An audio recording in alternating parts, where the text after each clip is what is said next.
เพลงอะไรครับผมไอ้เพลงที่เรามาตกรอบไม่ต้องร้องก็ได้ไม่ต้องร้องแล้วเอาเพลงไหน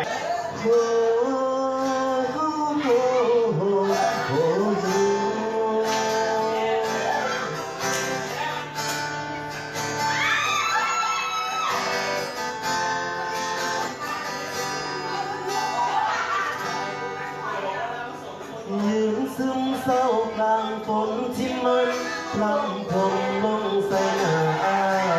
ยปล่อยน้ำตามันไหลบ่อายฟ้าดิน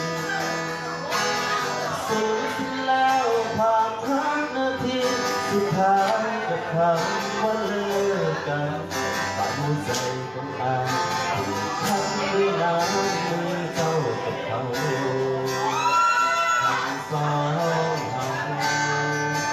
ที่ต้องอวสานเก็บผู้บอกขาดได้รางวัลตอบแทนเป็นน้ำตารำเบิดเวลาเริ่มดังอาตั้งแต่น้องพบเขาตัวภายโอดในความเป็นเรายกให้เขาทีละนอนอายวิ่งไขว่คว้าใจฟ้า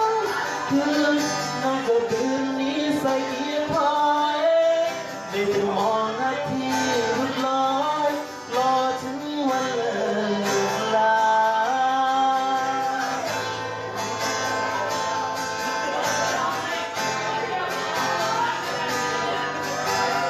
หันหลังทั้งน้ำตากลั้นใจบอกว่าเจ้าโสดดีไม่สนใจกับผู้ใหม่ที่มี